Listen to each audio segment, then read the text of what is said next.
There are really only 3 things your retirement savings can do. Now, you can implement the fanciest financial strategies on the back end with saving on taxes and maximizing Social Security. But if you don't know exactly what you want your retirement plan to accomplish, I guarantee you'll be leaving money on the table. Well, in this video today, we're going to show how if you optimize for one of these 3 things in retirement, it can lead to a wildly different retirement plan. I think this is one of the most important things that retirees need to know before any plan is actually built. And so let's dive into it. Now, the 3 things your retirement savings can do are pretty straightforward. So you can either spend your assets, you can pass it to the next generation, or you can give it to charity. Now, I find with most retirees don't find themselves in only one single category. They find themselves with interest in each of these categories. So let's say that your main focus is to maximize spending. Well, oftentimes when we run a plan, we will simulate 1,000 different scenarios within inside of a plan. Let's say that somebody starts with $1.5 million in assets and they want to spend $65,000 per year. Well, we see with this Monte Carlo, this graph that you can see on the screen, that out of these 1,000 simulations, we see a wide distribution of outcomes.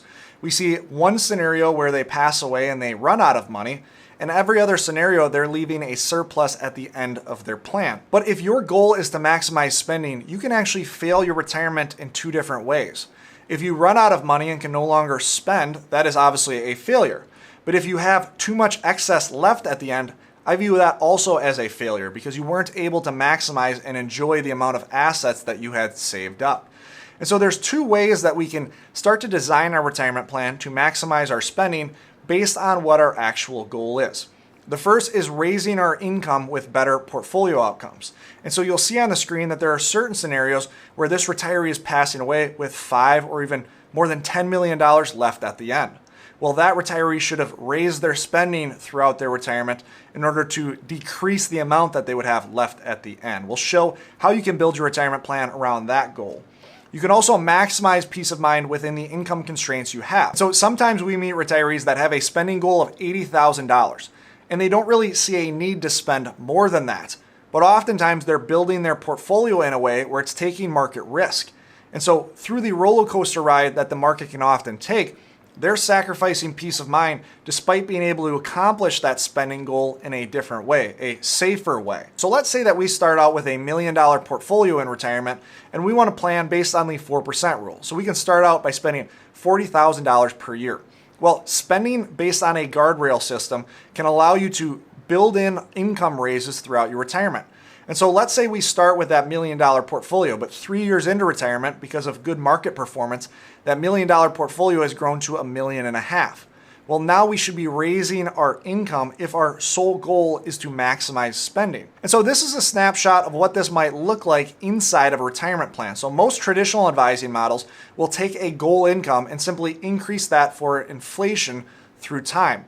But as we start to maximize spending, we can take that income goal, and as we look at these simulations that we think we might potentially see in our retirement, we can look at what this guardrail model can translate to in terms of your monthly spending amount. So on the screen, we have a picture of somebody who wants to spend $8,000 net of taxes and healthcare per month.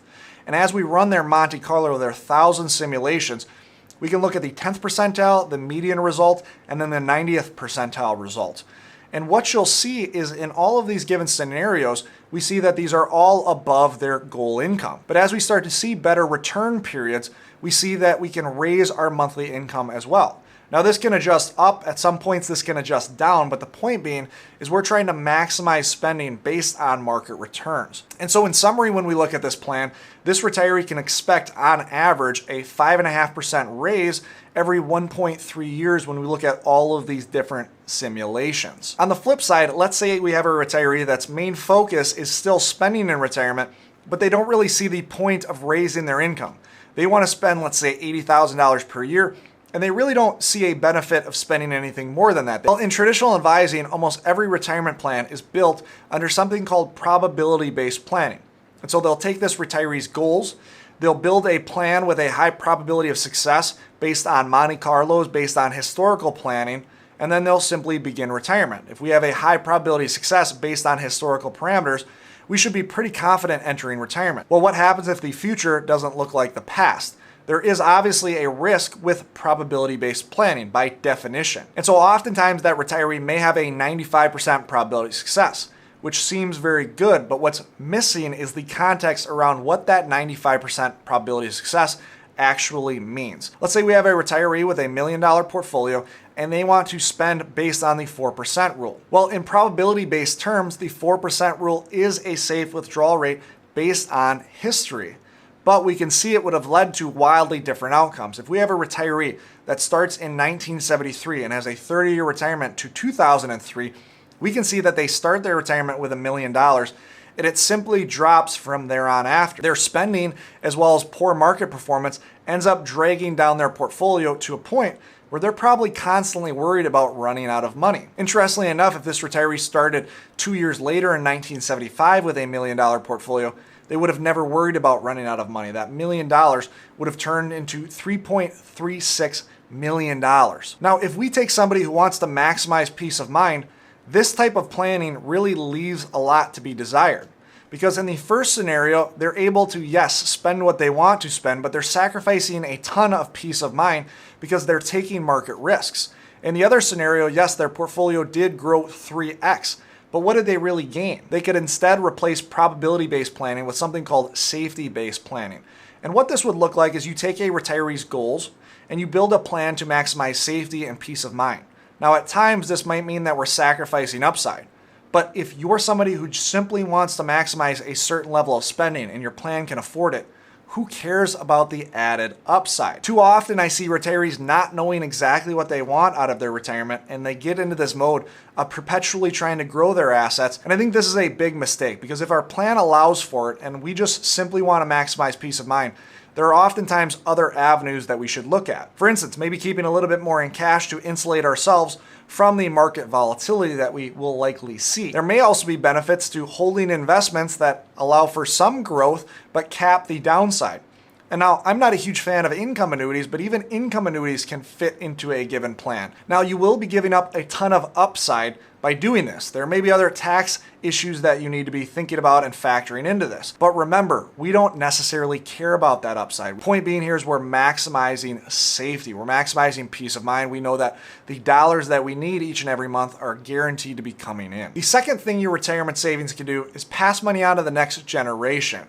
And so now when we look at that same graph that we looked at previously, before, when we left margins of safety left at the end of the plan, we had a wide distribution of a legacy left. That was a bad thing in the spending focus goal. Well, now it's a good thing if we want to pass money on to the next generation. But there are two very important considerations you should be thinking about.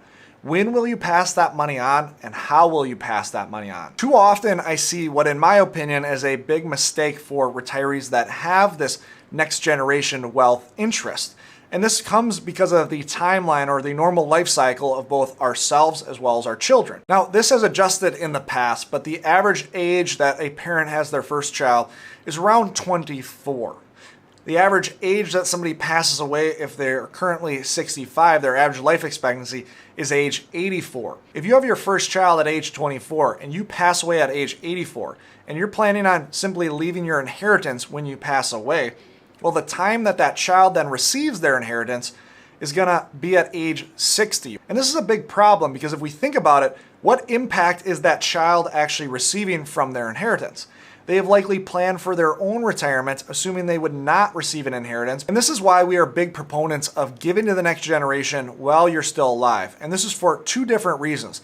The first is that child receives a far greater benefit, because while you're giving in retirement, they're likely in certain stages of their life where they could use that money in a lot greater way. They might be renovating their house. They might be trying to save for retirement, and the amount that you give them allows them to save a little bit more and thus retire earlier than they were expecting.